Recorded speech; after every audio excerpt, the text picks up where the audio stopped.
भारत की मिट्टी में एक ऐसा खजाना छुपा है जो आने वाले समय में पूरी दुनिया की एनर्जी पॉलिटिक्स में बदल सकता है। तो ये बात सुनने में भले ही बड़ी लगे, लेकिन इसके पीछे सॉलिड साइंस और हिस्ट्री दोनों ही खड़ी है।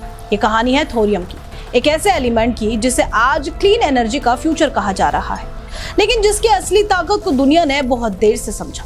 आज जब climate change, fossil fuel crisis और राइजिंग इलेक्ट्रिसिटी डिमांड दुनिया के सामने सबसे बड़ी चुनौती बन चुके हैं, तब थोरियम फिर से हेडलाइंस में है। और इस बार वजह सिर्फ रिसर्च नहीं बल्कि रियल वर्ल्ड एप्लीकेशन की तरफ से बढ़ते कदम। थोरियम को समझने के लिए बहुत हैवी साइंस में जाने की जरूरत नहीं है, बस इतना समझ लो कि ये एक रेडियो एक्टिव एलिमेंट है जिसमें एनर्जी पैदा करने की नेचुरल कैपेबिलिटी होती है। लेकिन ये सीधे फ्यूल की तरह यूज नहीं होता।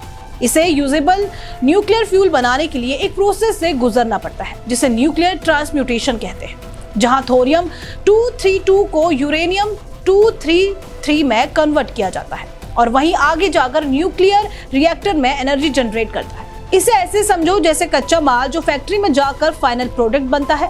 यही वजह है कि थोरियम टेक्निकली बहुत पावरफुल होने के बावजूद शुरुआत में न्यूक्लियर रेस में पीछे रह गया, क्योंकि दुनिया को तुरंत रिजल्ट चाहिए था और वो यूरेनियम से जल्दी मिल रहा था। इस एलिमेंट की खोज 1828 में स्वीडिश केमिस्ट जॉन जैकब बेर्जेलिस ने की थी, जिन्होंने इसे एक मिनरल से आइसोलेट किया और इसका नाम नॉर्स माइथोलॉजी के थंडर गॉड थॉर के नाम पर रखा। उस समय यह सिर्फ एक साइंटिफिक क्यूरियोसिटी था, लेकिन 20वीं सदी में जब न्यूक्लियर एनर्जी का कॉन्सेप्ट सामने आया, तब इसकी असली अहमियत धीरे धीरे समझ आने लगी। लेकिन फिर भी हिस्ट्री ने इसका साथ नहीं दिया। वर्ल्ड वॉर सेकेंड के दौरान जब न्यूक्लियर वेपन्स बनाने की होड़ लगी, तब फोकस यूरेनियम और प्लूटोनियम पर चला गया, क्योंकि उनसे एटॉमिक बॉम्ब बनाना आसान था। और इसी वजह से मैनहट्टन प्रोजेक्ट जैसे बड़े प्रोजेक्ट्स ने थोरियम को प्रैक्टिकली इग्नोर किया। यही वो मोड़ था जहां साइंस से ज्यादा पॉलिटिक्स ने डिसाइड किया कि दुनिया किस फ्यूल पर आगे बढ़े। लेकिन अगर किसी देश ने थोरियम के असली पोटेंशियल को समय रहते समझा तो वो था इंडिया। भारत के कोस्टल एरियाज, खासकर केरला और उड़ीसा की रेत में मोनजाइट नाम का मिनरल पाया जाता है, जिसमें थोरियम की बड़ी मात्रा मौजूद है। और यही वो रिसोर्स है जिसने इंडिया को एक अलग एडवांटेज दिया। इस एडवांटेज को विजन में बदला होमी जहांगीर भाभा ने, जिन्हें इंडियन न्यूक्लियर प्रोग्राम का फादर माना जाता है। उन्होंने एक लॉन्ग टर्म 3 चरणों वाला न्यूक्लियर प्रोग्राम तैयार किया, जिसमें पहला स्टेज यूरेनियम रिएक्टर्स पर बेस्ड था, दूसरा स्टेज प्लूटोनियम प्रोडक्शन पर और तीसरा सबसे जरूरी स्टेज थोरियम यूटिलाइजेशन पर था। उनका साफ विजन था कि इंडिया को अल्टीमेटली थोरियम बेस्ड इकोनॉमी बनानी है, ताकि एनर्जी के लिए किसी और देश पर डिपेंड न रहना पड़ सके।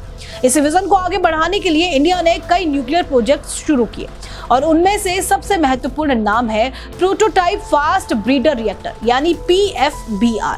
ये रिएक्टर तमिलनाडु के कलपक्कम में बनाया जा रहा है और इसका पर्पस सिर्फ इलेक्ट्रिसिटी जनरेट करना नहीं है, बल्कि प्लूटोनियम प्रोड्यूस करना भी है, जो आगे चलकर थोरियम साइकिल को शुरू करने में काम आएगा।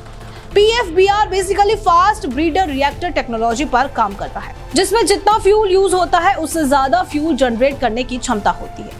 यही वो ब्रिज है जो इंडिया को यूरेनियम से थोरियम की तरफ शिफ्ट करने में मदद करेगा। इसे ऐसे समझो कि PFBR एक स्टेपिंग स्टोन है, एक ऐसा क्रिटिकल लिंक जिसके बिना थोरियम ड्रीम अधूरा रह जाएगा।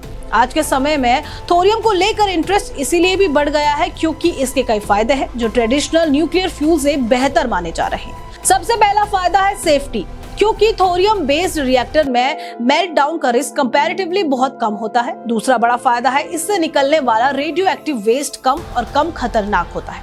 तीसरा और सबसे बड़ा पॉइंट है अवेलेबिलिटी, क्योंकि थोरियम यूरेनियम से कई गुना ज्यादा क्वांटिटी में नेचर में मौजूद है।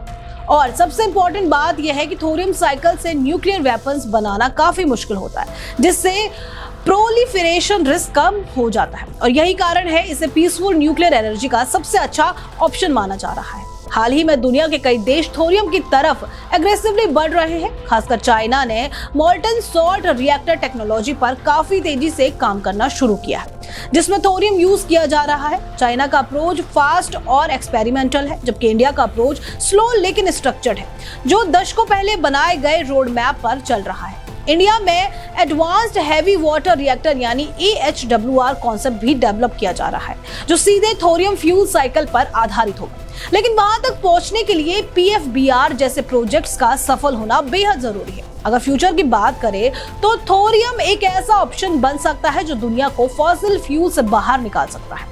इससे इलेक्ट्रिसिटी प्रोडक्शन सस्टेनेबल हो सकता है, ग्रीन हाउस गैस एमिशन कम हो सकते हैं और डेवलपिंग कंट्रीज को एनर्जी इंडिपेंडेंस मिल सकती है। लेकिन इसके साथ चैलेंजेस भी जुड़े हुए हैं।